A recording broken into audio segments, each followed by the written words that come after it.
Hello दोस्तों, अगर आप 10वीं क्लास में हैं, खासकर बिहार बोर्ड या एनसीईआरटी सिलेबस की तैयारी कर रहे हैं, तो आज का ये एक्सप्लेनर आपके लिए बिल्कुल परफेक्ट है। आज हम सिर्फ कोई बोरिंग चैप्टर नहीं पढ़ रहे, बल्कि हमारे आसपास हर सेकंड हो रहे एक बहुत बड़े केमिकल मैजिक को डीकोड कर रहे हैं, और वो है अम्ल, क्षारक और लवण। तो चलिए बिना किसी देरी के इस रासायनिक रस्साकशी के रहस्यों को सुलझाना शुरू करते हैं। इस एक्सप्लेनर में हम बिल्कुल स्टेप बाय स्टेप चलेंगे। सबसे पहले अम्ल और क्षारक को समझेंगे, फिर उनके रिएक्शंस देखेंगे। उसके बाद हम पीएच स्केल को डीकोड करेंगे, फिर लवण यानी सॉल्ट्स के बारे में जानेंगे, और आखिर में रोजमर्रा की जिंदगी में काम आने वाले कुछ बेहद जरूरी केमिकल कंपाउंड्स पर बात करेंगे। तो आइए सबसे पहले अपने पहले टॉपिक की तरफ बढ़ते हैं और इस पूरी कहानी के दो मेन कैरेक्टर्स अम्ल और क्षारक की असल पहचान करते हैं। देखिए, आर्हेनियस का जो सिद्धांत है ना, वो इसे बहुत ही सिंपल तरीके से समझाता है। अम्ल यानी एसिड वो हैं जिन्हें अगर पानी में घोला जाए तो वो हाइड्रोजन आयन यानी H+ रिलीज करते हैं। वहीं दूसरी तरफ क्षारक यानी बेस वो हैं जो पानी में हाइड्रोक्साइड आयन मतलब OH- छोड़ते हैं।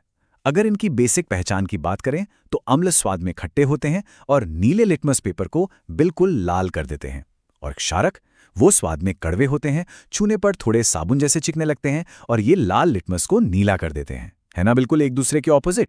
पर क्या हो अगर पानी मौजूद ही ना हो? यहीं पर एंट्री होती है ब्रॉन्स्टेड-लॉरी सिद्धांत की। ये थ्योरी इस पूरे खेल को एक बहुत ही सिंपल लेन देन की तरह देखती है।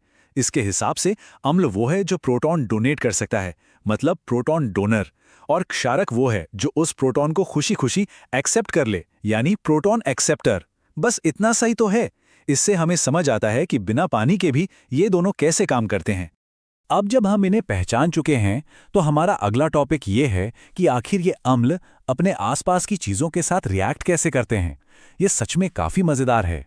जरा सोचिए, जब एक एक्टिव मेटल किसी एसिड से टकराता है तो क्या होता है? यहां होती है सिंगल डिस्प्लेसमेंट रिएक्शन यानी एकल विस्थापन अभिक्रिया। मेटल एसिड में से हाइड्रोजन को धकेलकर बाहर निकाल देता है, खुद उसकी जगह ले लेता है और बनाता है एक नया यौगिक जिसे हम लवण कहते हैं। साथ ही निकलती है ढेर सारी हाइड्रोजन गैस।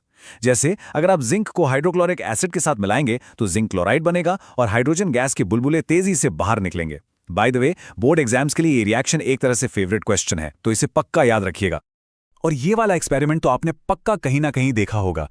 जब कोई एसिड किसी मेटल कार्बोनेट के साथ रिएक्ट करता है तो कार्बन डाइऑक्साइड गैस निकलती है। अब इस गैस को तो हम देख नहीं सकते, तो कंफर्म कैसे करें? सिंपल, इस निकलने वाली गैस को चूने के पानी यानी लाइम वाटर से गुजारिए। अगर चूने का पानी तुरंत दूधिया मतलब मिल्की हो जाए तो समझ जाइए कि वो गैस पक्का कार्बन डाइऑक्साइड ही है।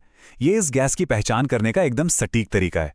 अच्छा, अब बढ़ते हैं अपने तीसरे हिस्से की तरफ। हमने ये तो जान लिया कि ये रिएक्ट कैसे करते हैं, पर इन अम्लों और क्षालकों की ताकत को नापा कैसे जाए? इसके लिए हम इस्तेमाल करते हैं पीएच स्केल। देखिए, ये जो पीएच स्केल है ना, ये 0 से 14 तक जाता है। 0 से 6 का मतलब है कि चीज अम्लीय है, और 8 से 14 का मतलब है क्षारकीय। नींबू का रस लीजिए, इसका पीएच लगभग 2 होता है। वहीं साबुन 9 या 10 के आसपास होता है और ब्लीच 12 या 13। लेकिन यहां एक बहुत ही दिलचस्प फैक्ट है जिस पर आपको ध्यान देना चाहिए।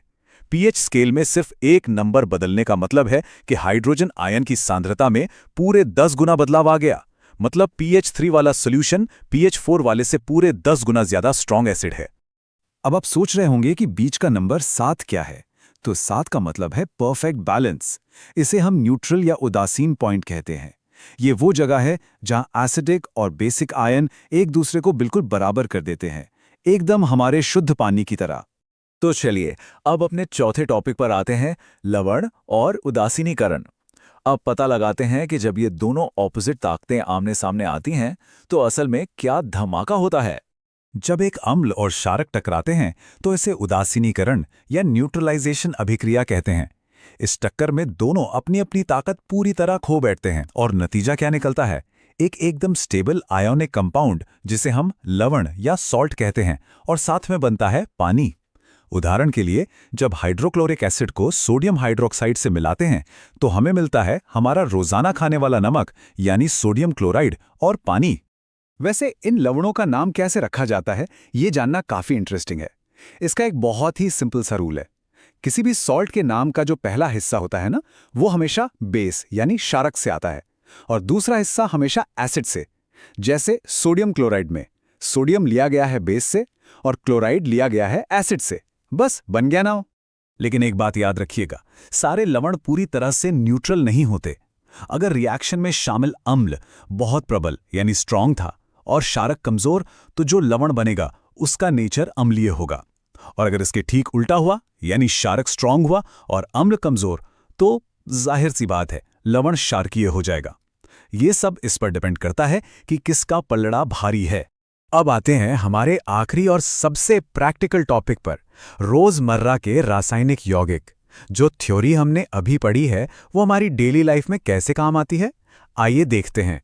क्लास 10वीं के स्टूडेंट्स इसे तो बिल्कुल अच्छे से समझ लीजिएगा। क्लोर क्षार प्रक्रिया। जब हम सोडियम क्लोराइड के पानी वाले घोल में से, जिसे ब्राइन भी कहते हैं, बिजली पास करते हैं तो वो टूट जाता है और हमें मिलता है बहुत ही काम का सोडियम हाइड्रोक्साइड, जिसे कॉस्टिक सोडा भी कहते हैं, साथ में क्लोरीन और हाइड्रोजन गैस। इसे क्लोर क्षार इसलिए कहते हैं क्योंकि हमें प्रोडक्ट के रूप में मिल रहा है क्लोर यानी क्लोरीन और क्षार यानी सोडियम हाइड्रोक्साइड। ये इंडस्ट्रीज के लिए बहुत ही जरूरी प्रोसेस है। अच्छा, फैक्ट्रीज से निकलकर थोड़ा अपनी किचन में चलते हैं। क्या आपने कभी सोचा है कि वो कौन सी जादुई केमिकल रिएक्शन है जो एक चपटे सख्त आटे को ईंट बनने के बजाय एक एकदम हल्के सॉफ्ट और स्पंजी केक में बदल देती है? सारा कमाल बेकिंग पाउडर का है। इसमें होता है बेसिक नेचर वाला बेकिंग सोडा और टार्टरिक एसिड जैसा कोई मंद अम्ल। जब ये ओवन में गर्म होता है तो ये दोनों रिएक्ट करते हैं और खूब सारी कार्बन डाइऑक्साइड गैस रिलीज करते हैं। यही गैस अंदर फंसकर बुलबुलों के रूप में बैटर को फुला देती है। और हाँ, वो जो टार्टरिक एसिड है ना, वो ये पक्का करता है कि बेकिंग सोडा की वजह से आपके केक का स्वाद कड़वा ना हो जाए। एग्जाम के पॉइंट ऑफ व्यू से एक और स्टार कंपाउंड है ब्लीचिंग पाउडर या विरंजक चूर्ण। आपको याद है अभी थोड़ी देर पहले हमने क्लोर क्षार प्रोसेस में जो क्लोरीन गैस बनाई थी, बस उसी गैस को जब सूखे बुझे हुए चूने के ऊपर से प्रवाहित किया जाता है तो ब्लीचिंग पाउडर बनता है। इसका इस्तेमाल हमारे पीने के पानी से कीटाणु मारने के लिए और कपड़ा या कागज फैक्ट्रीज में रंग उड़ाने के लिए खूब होता है। और आखिरी लेकिन बहुत ही खास रसायन, प्लास्टर ऑफ पेरिस। ये बनता है जिप्सम को एक फिक्स टेम्परेचर पर गर्म करने से। इसकी सबसे गजब की बात यह है कि जैसे ही आप इस पाउडर में वापस पानी मिलाते हैं, ये तुरंत पानी सोखकर एकदम पत्थर जैसा सख्त जिप्सम बन जाता है। इसीलिए तो जब हड्डियां टूटती हैं तो डॉक्टर उन्हें सही जगह पर फिक्स करने के लिए इसी का यूज करते हैं। तो दोस्तों, इस एक्सप्लेनेर को खत्म करने से पहले मेरा आपसे एक सवाल है। आज ही अपने घर में चारों तरफ नजर दौड़ाइएगा, साफ सफाई के साबुन से लेकर खट्टे फलों तक। पता लगाइए कि कहां-कहां ये अम्ल, क्षारक और लवण चुपचाप अपना काम कर रहे हैं और इस दुनिया को बैलेंस कर रहे हैं। ये सिर्फ आपकी किताबों का एक चैप्टर नहीं है, ये वो विज्ञान है जो हर पल हमारी जिंदगी को चला रहा है। तो देखते रहिए, सीखते रहिए और अपने आसपास के इस केमिकल मैजिक को एक्सप्लोर करते रहिए।